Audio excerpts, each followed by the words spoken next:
hyena assault carry miles across the grassland to a male of the pride who is always eager to confront the hyenas.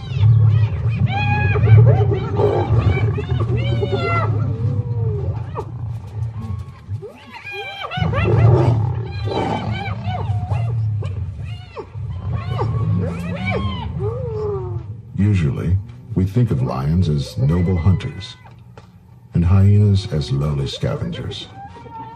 Often it is the other way around. For the young lioness, whom we have named Matsumi, the arrival of the male makes little difference. Males often dominate the kills until they are sated, allowing the females to feed only on scraps.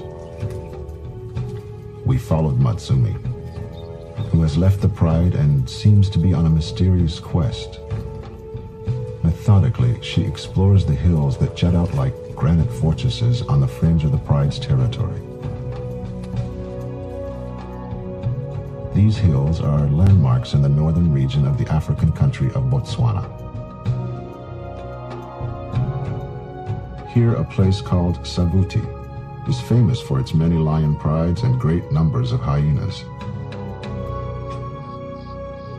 It is here that the miracle happens.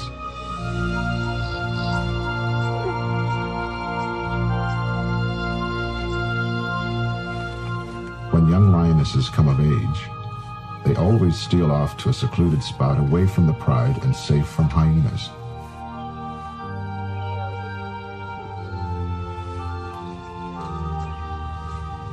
Three cubs are born in this safe hideaway. It's surprising to see that their eyes are open, but as yet they cannot see. By instinct, they know what to search for, and very soon they locate by smell the nipples that will feed them for the next year. For that time and longer, the cubs will rely entirely on their mother and the pride. From very early on, there is competition for food among lions.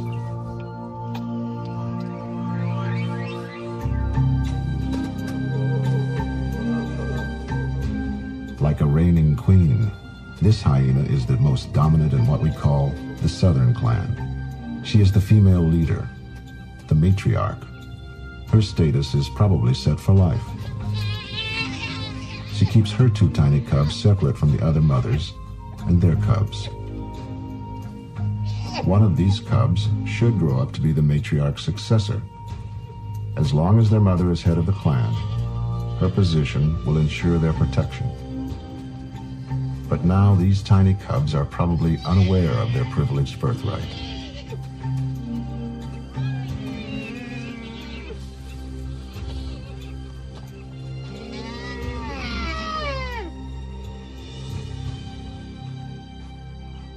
Male hyenas are smaller than the females and subordinate to them all.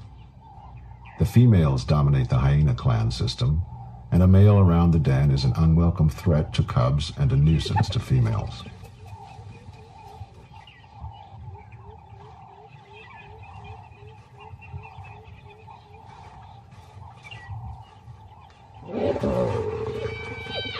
This is a female society.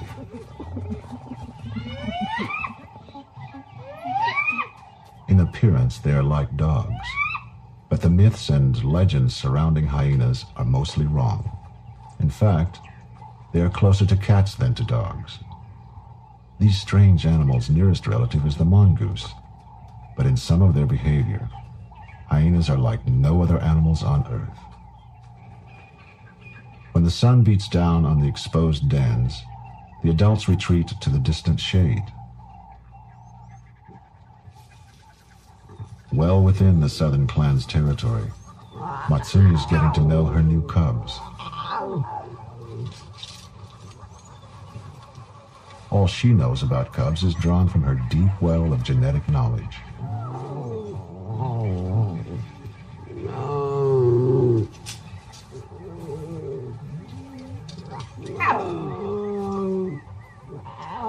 One of her strongest instincts now is to protect them.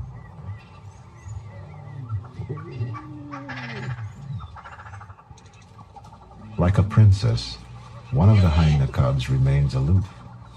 Like a child, she is curious about the older cubs. Early observers mistakenly reported that hyenas were hermaphrodites, animals of dual sex. Both males and females have what looks like a penis. At an early age, both males and females try to engage in mock mating. This behavior has never been recorded before. It is among the many strange things about hyenas that make them one of the most fascinating and least understood creatures of Africa. The temptation to join in is too great. But danger stalks the open grassland.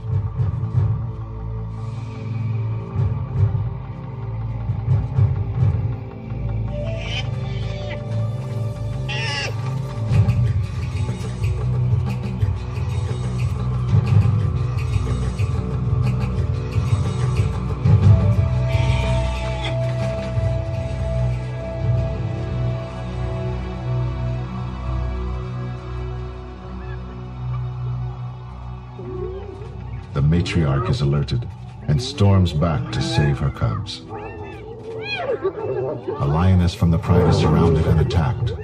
Her usual close companion, Matsumi, is away in the hills with her cubs. But the rest of the pride rushes to her aid. A young male darts in to take on the hyenas.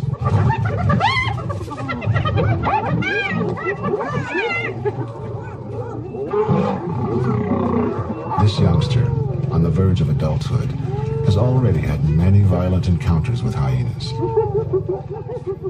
Fear has turned to something more akin to hatred. Hyenas recognize the transition.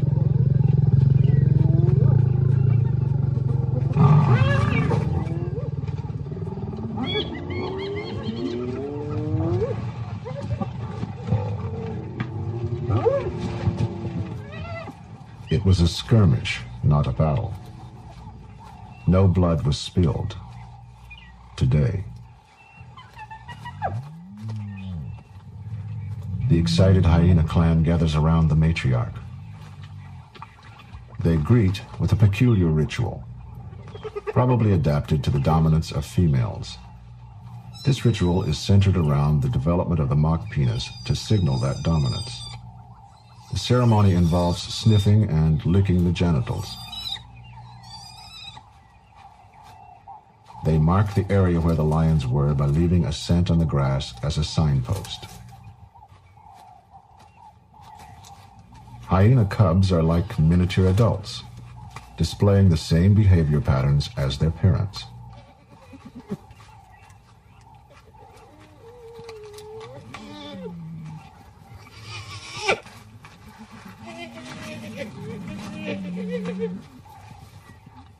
When the lions appeared, all the cubs bundled into the same den.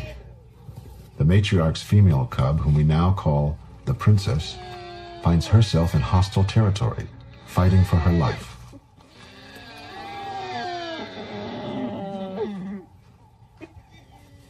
When the matriarch returns, the brazen cubs are sent scurrying to their own dens, and the princess is safe.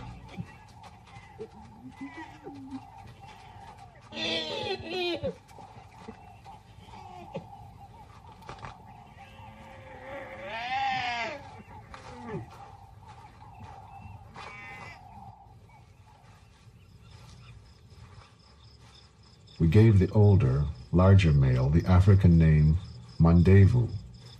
The younger, lighter one is Intwaidumela, he who greets with fire.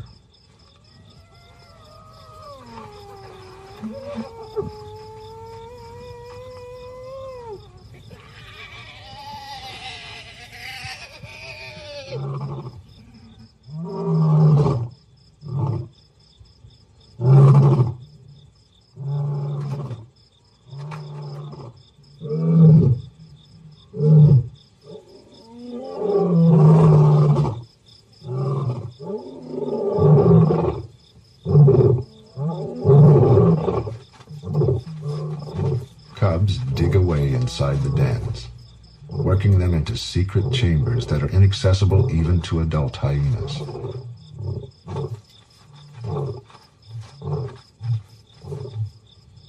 But even down here, they have enemies. And competition among the cubs can play itself out in the most gruesome way. The princess has killed her sister. As soon as they can, hyena cubs will try to kill each other. From the moment of birth, the firstborn or more dominant has an inherent aggressive drive to kill its nearest competitor. It is genetic selection. Hyenas are the only mammals known to carry out this kind of fratricide. Mothers usually don't intervene. The princess is now the probable future matriarch of her clan.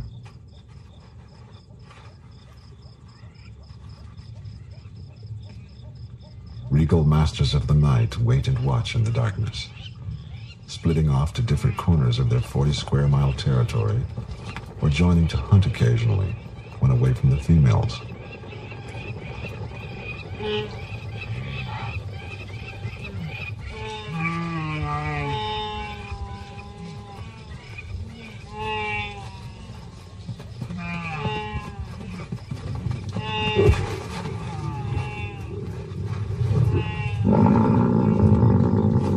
The hyenas know each of these two males by sight and stay away.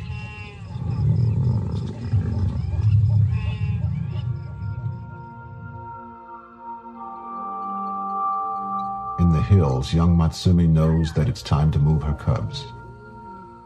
The air around the birthplace is saturated with the unmistakable scent of vulnerable new life. Without the protection of a den like hyenas have, the cubs must frequently be moved. It is their first move. Matsumi gently carries them down to another site. Soon, she will introduce them to the pride.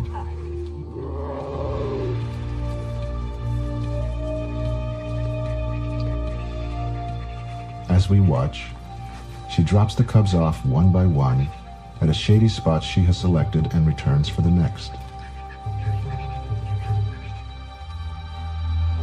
The new site is badly chosen.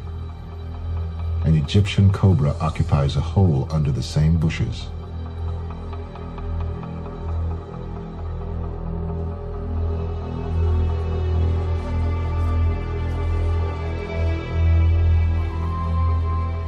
The cobra is about to shed its skin, a most dangerous time because even the skin on its eyes peels off, blurring its vision.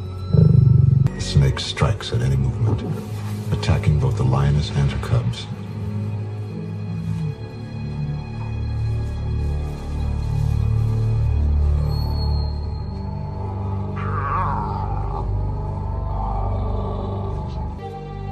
The cobra's venom has an immediate effect on Matsumi's nervous system.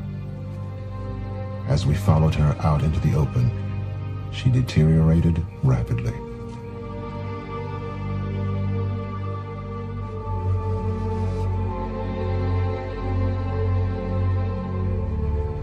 Behind us, the cubs, only a few weeks old, are already dead.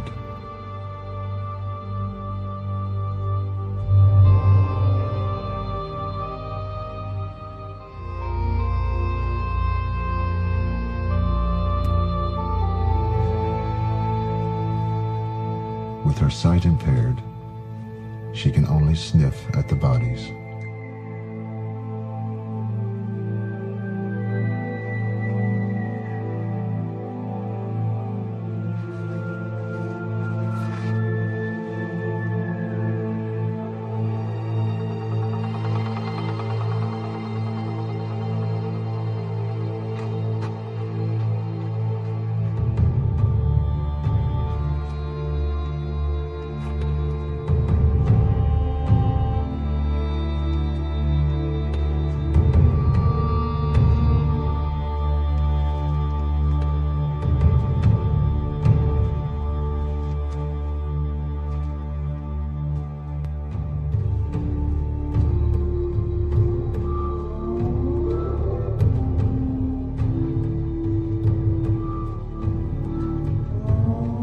adversaries are always watching and waiting to slip in from the night.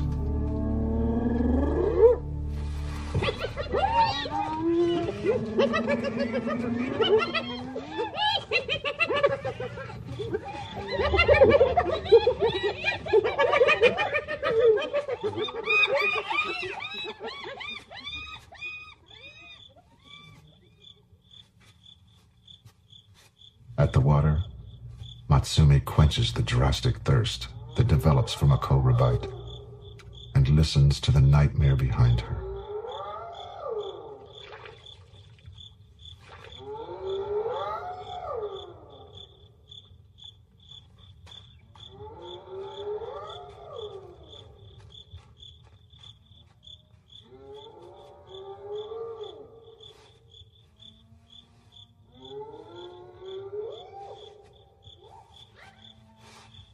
Cubs are gone, and her own survival now hangs in the balance.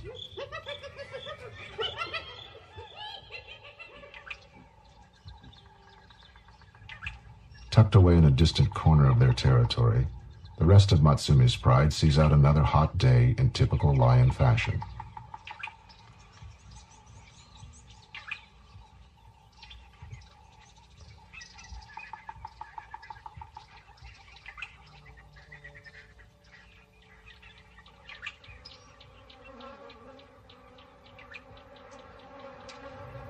Heat steals the moisture that all life depends on. African bees, like everything else, are desperate for sustenance. They seek out any source of moisture.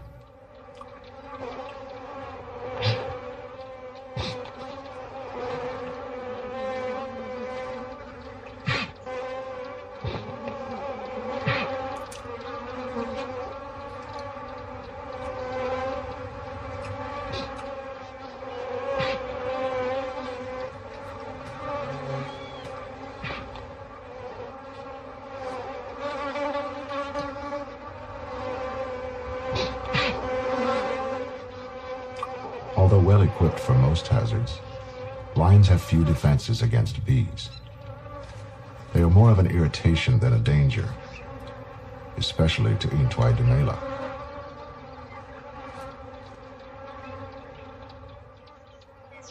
When the lions move on, the bees go in search of new victims.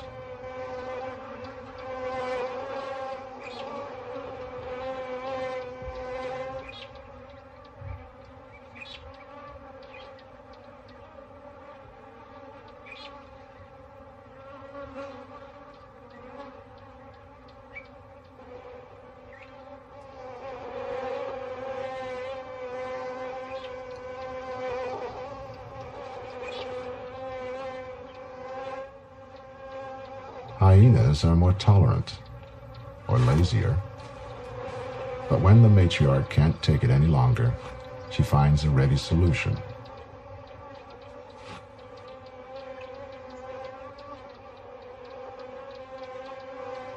She buries her problem.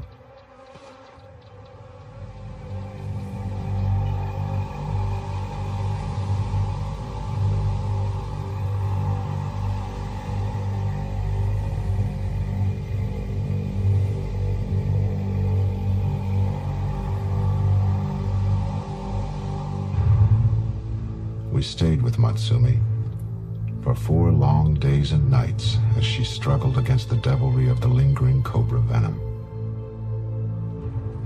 Her vision is still unfocused. The constant salivation dehydrates her. The ordeal has sapped her energy, and the pain from the bite in her back leg is obvious as she keeps it from touching the other one. She is totally vulnerable.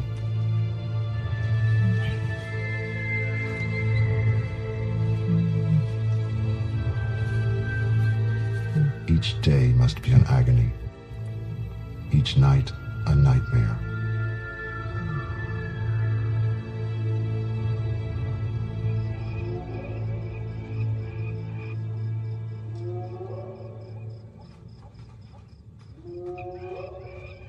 Like the lions, the hyenas patrol frequently to guard against neighboring clans. While on patrol, they come across the snake-bitten lioness. They sense that she can't defend herself, and they circle.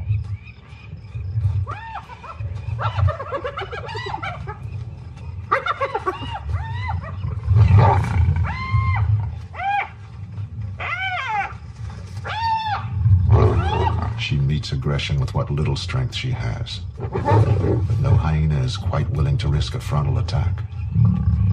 In her weakened state, Matsumi seems like an easy target, but suddenly and quite surprisingly, the hyenas lose interest and vanish into the night.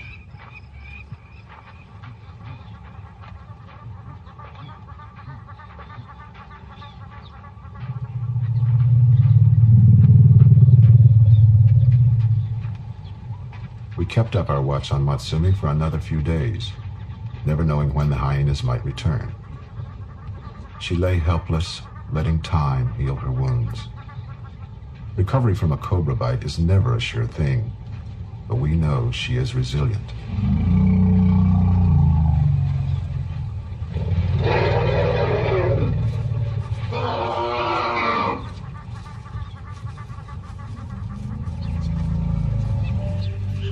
After a full week, the venom has worked itself out of Matsumi's body.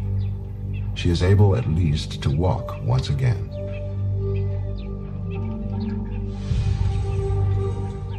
Her first impulse is to investigate the site of the confrontation with the cobra for any sign of her cubs.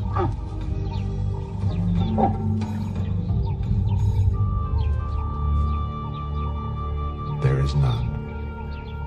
The hyenas saw to that, and she leaves the area for the last time.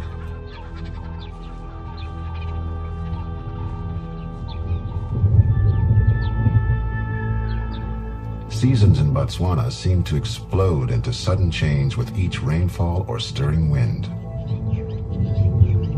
A solitary lioness has a difficult time hunting and protecting herself from hyenas. Matsumi waits and listens for her missing companions.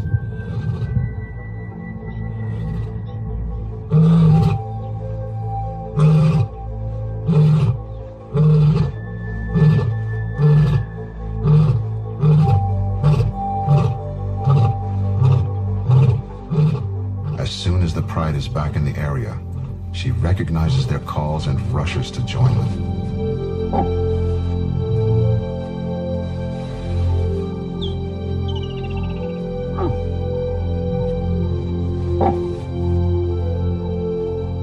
It's impossible to say just how much of her story they can smell.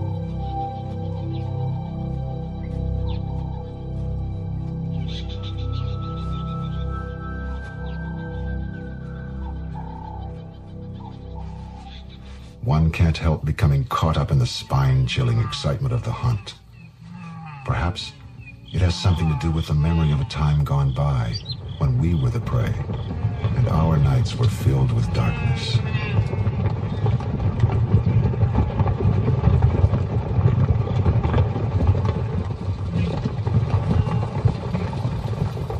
It's the time of the wildebeest again, and the tawny shapes are drawn by the need to devour.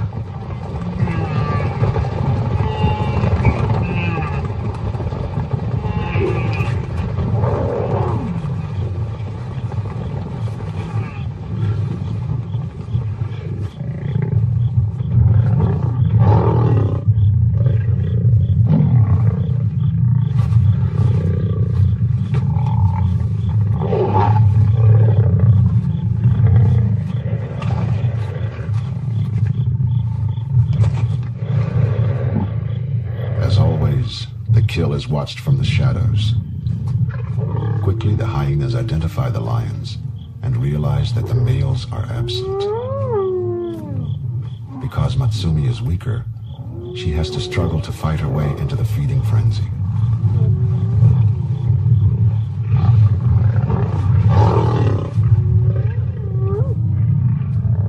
The noise attracts the entire southern clan. As the numbers mount up, the battle begins.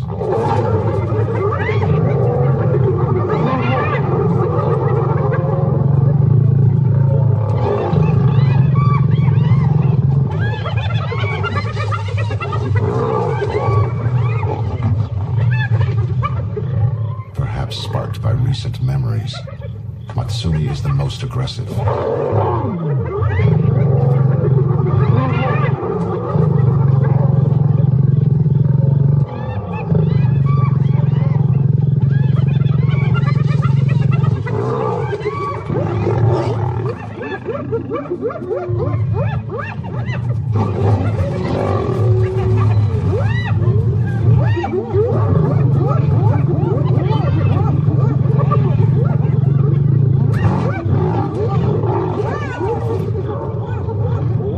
The numbers are too great. The battle too fierce.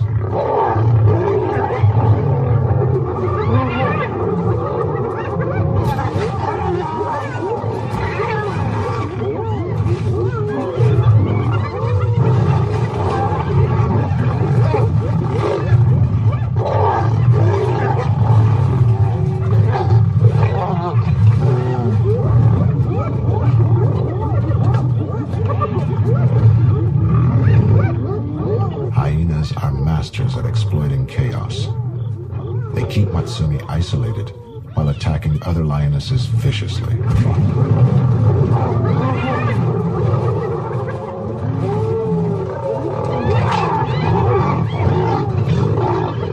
The lions are helpless, and from the safety of the trees they can only watch their kill disappear.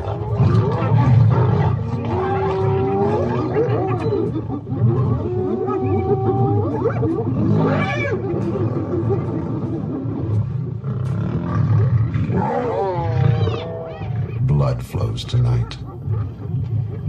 This incident, at least, was simply a struggle for food. Competition between the super predators.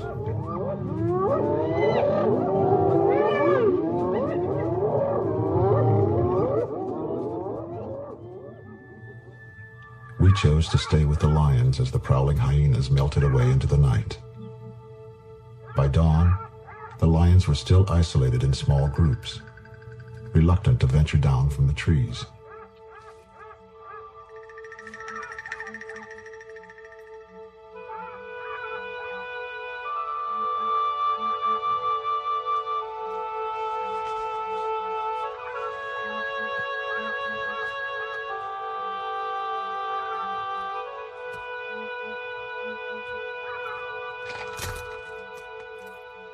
The pride begins to relax. They seem comforted by the lifting of the darkness and the disappearance of their enemies.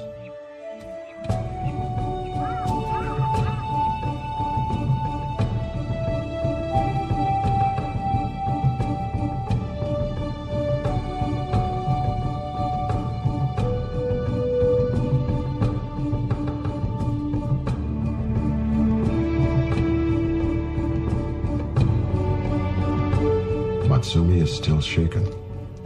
Getting up a tree is always easy. Coming down is less dignified.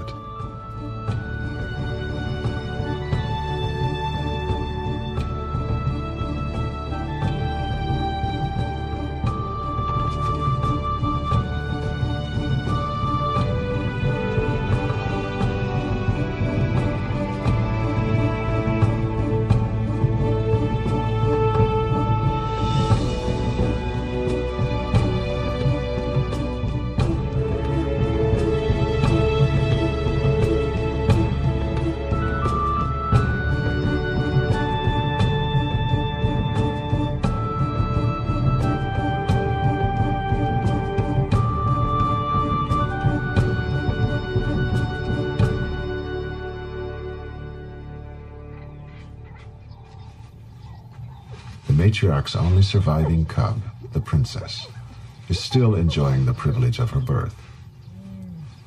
During the long hours we spent around the dens, the hyenas came to ignore us totally and played out their social games. Social time around the den cements the individual's place in the clan. On the long journey from pure scavengers to hunters, hyenas have adapted a quick and clear identification system that is reinforced each day.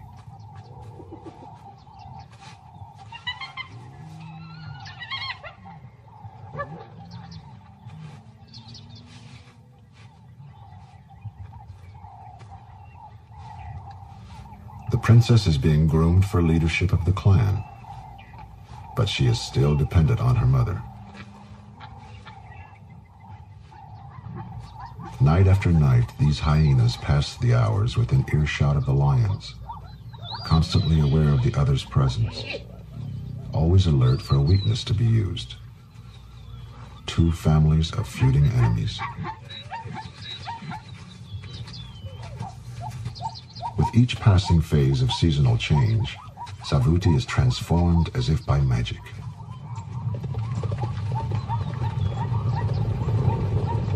Thousands of zebras migrate into the area, and the lions react immediately, converging on any stampede.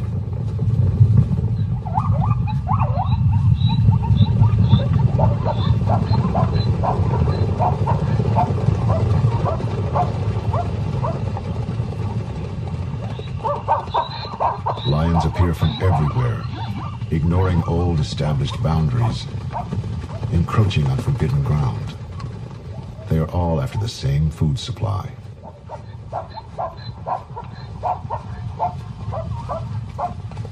As Matsumi leads the central pride in the hunt, another pride comes running in. They are neighbors and constant adversaries like the hyenas.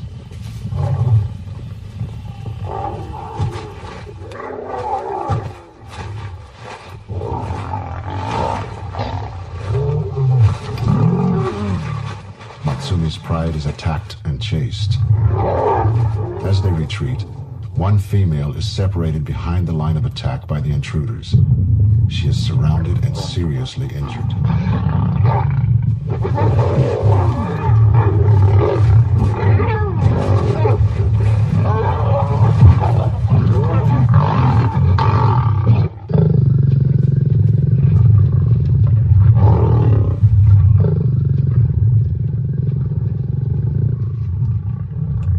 With only a few minutes of respite between attacks, the female is tormented throughout the night.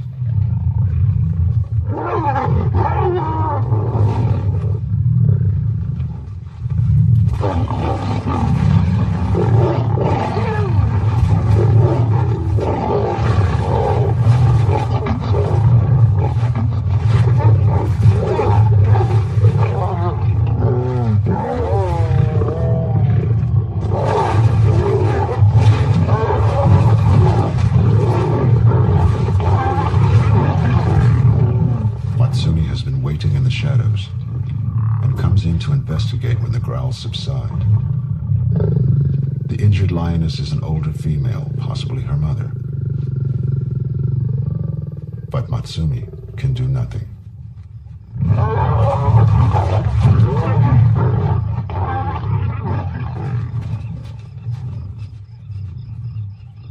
She is chased off, and the old female is left alone to whatever fate awaits her.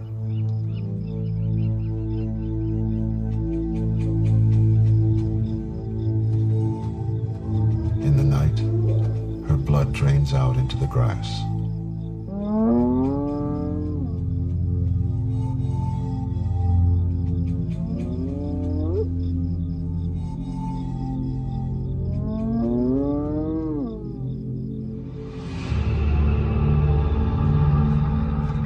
The central pride is now smaller by one lioness.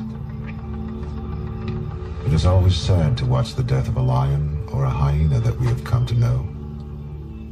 But these endless cycles of life and death have continued throughout the ages.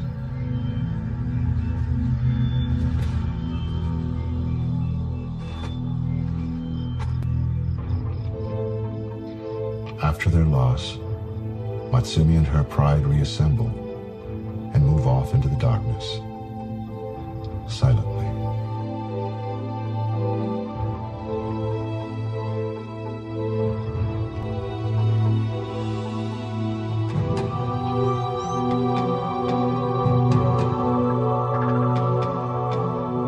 The horrors of the night melt away under the warm glow of survival.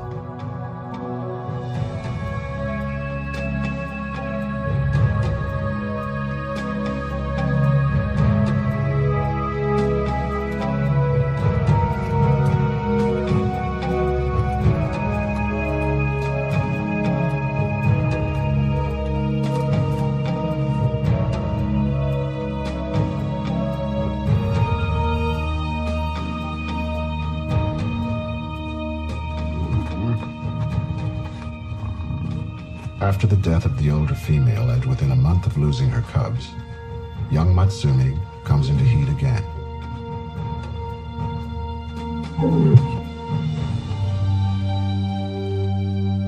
One day, Vu reacts to the scent and follows her trail, knowing that she is ready for mating.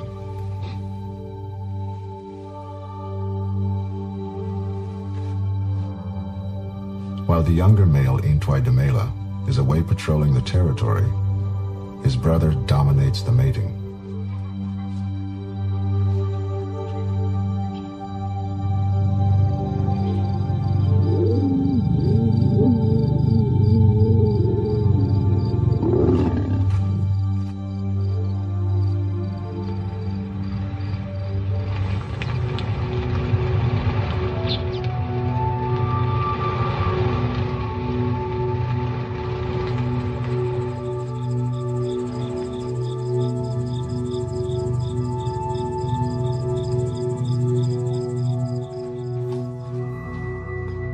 A few months later, the southern clan patrols over the same patch of Savuti that soaked up the lioness's life. They are hunting.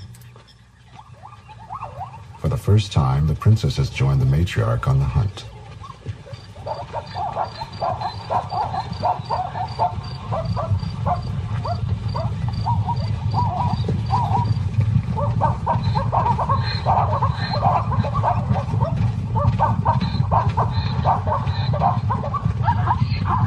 Zebras have returned on their migration, and the clan methodically runs down the folds, not bothering about stealth.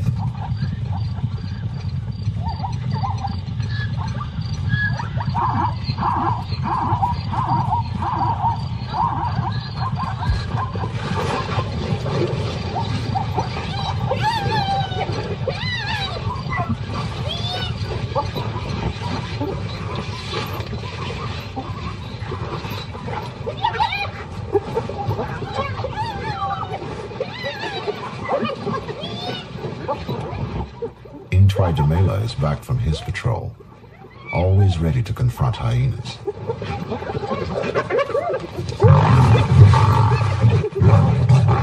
He catches the matriarch.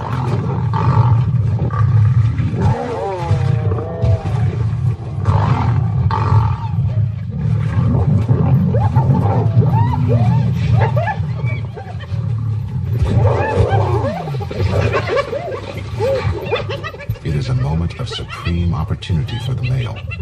Not concerned with food, his drive is to kill. Her back is broken. The matriarch can't survive a brutal mauling by a male lion. On her very first hunt, the princess is faced with a catastrophe. She has only just passed from total dependence on her mother's milk into the harsh world where she will have to fend for herself. As the princess finds her, the matriarch breathes her last.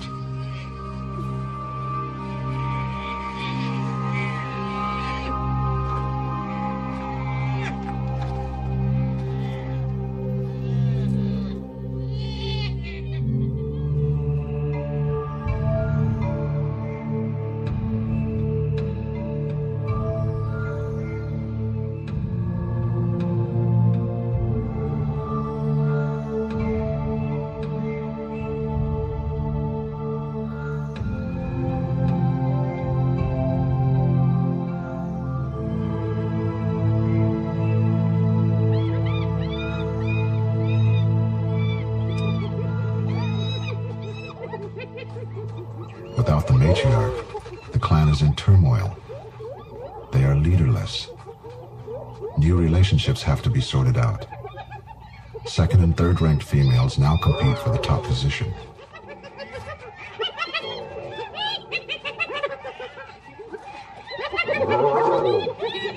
Males mob a female, possibly to force her to choose a mate.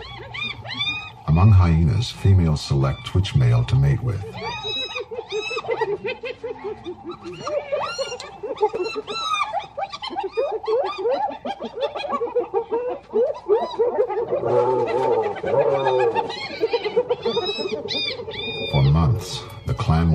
nervous and quarrelsome, weakened against attack by lions or other hyena clans.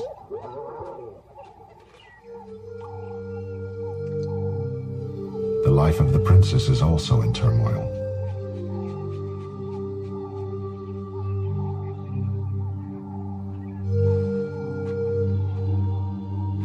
Without the protection of her mother, she has lost all rank in the hierarchy.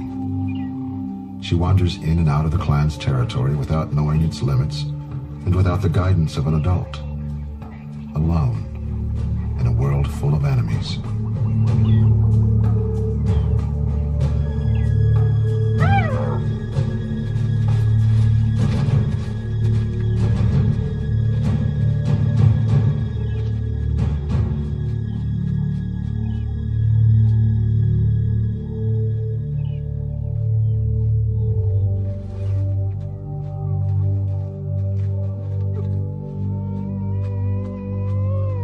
The old den site has been abandoned because of fleas, and the new dens have new young cubs.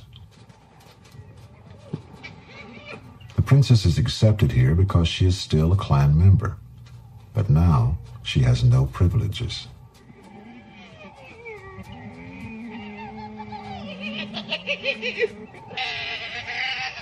Even the new cubs are allowed to take advantage of her.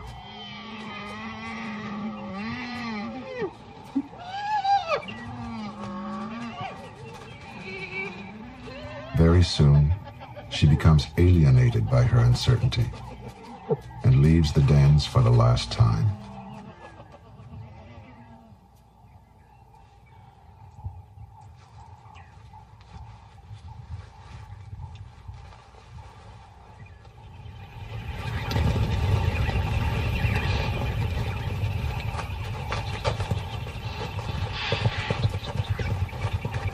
The marking and patrolling of boundaries by both lions and hyenas is a way of avoiding a conflict, like the recent lion fight, which can result in death.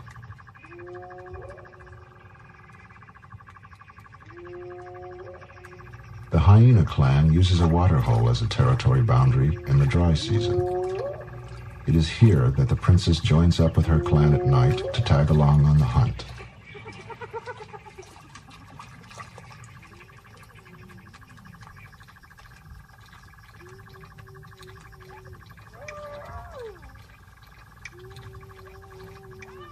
On the north bank, the clan's neighbors have smelled for days the intrusions of the princess and now rush in to confront her disrupted clan.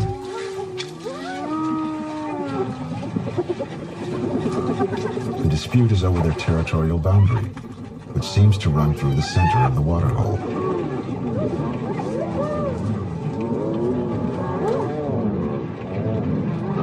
During this crucial confrontation, a new matriarch emerges and leads the southern clan into battle.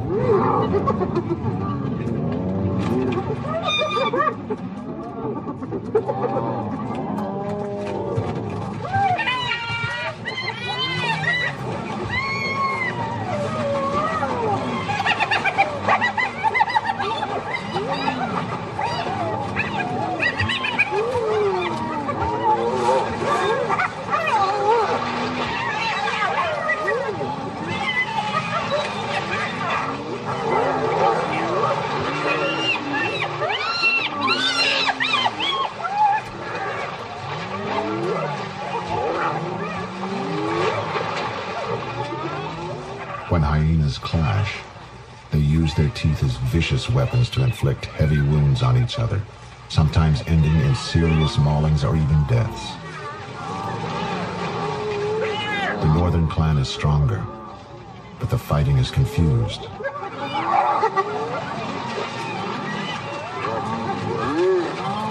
Finally, they retreat again before the southern advance.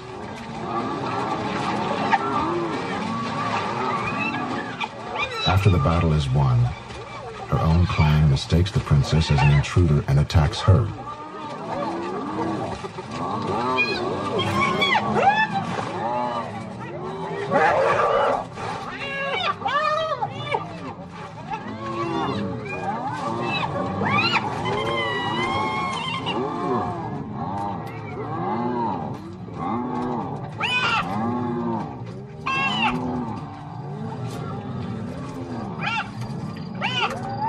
The only safe ground is in the center of the waterhole. In time, the fallen princess may join either of the clans, but she will never again climb the ladder to dominance. The boundary has been decided and will stay fixed for some months by the smell of the thick pasty markings left by both clans after the clash.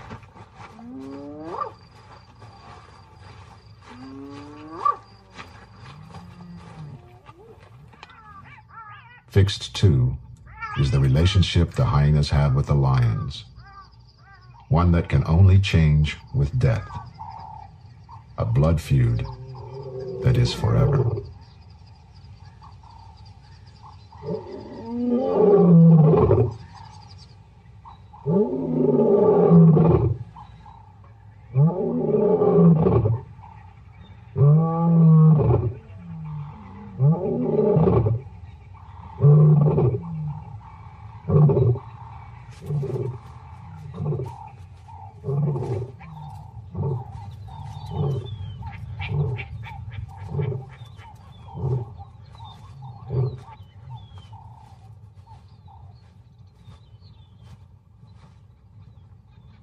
Once again, Mandevou is away from the pride, patrolling on the grassland. The new clan matriarch is in attendance, following his every move.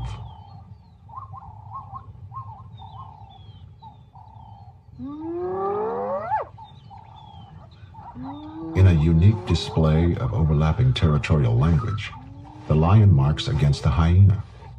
Usually, territories are disregarded by other species. But now the matriarch and the pride male express their hostility with unmistakable actions.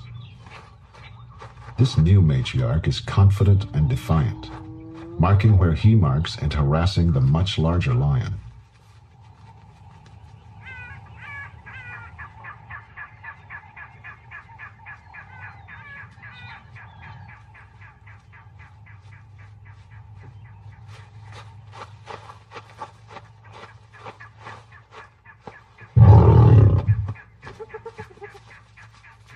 Her calls and her fluffed-up tail posture attract support from other clan members, and don't go unnoticed by the lionesses on the edge of the open area.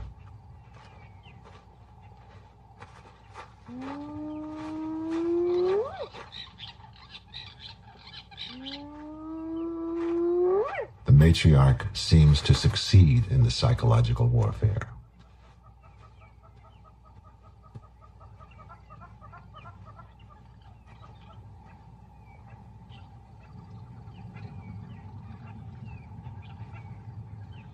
This is not a competition for food. When Matsumi leads the pride out to meet the hyenas, it is to do battle once again with their eternal enemies.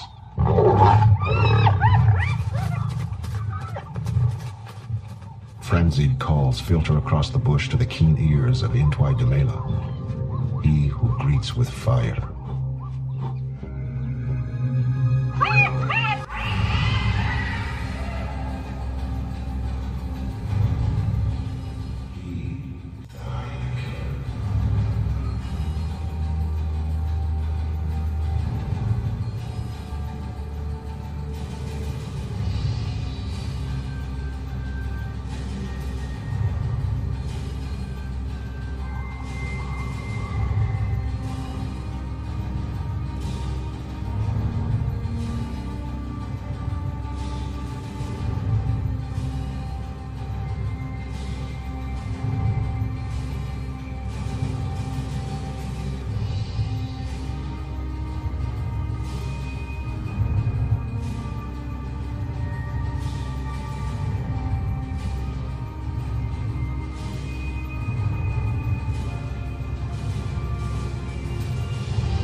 right to the neck, and the new matriarch is dead.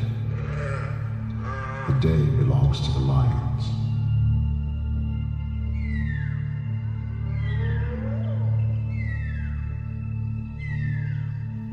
It was not always easy for us to witness these struggles for life. But at the end of it all, perhaps, we came to know more about ourselves and the struggles that rage within our own savage souls. Creatures of instinct, helpless to change their destiny. Forever these eternal enemies.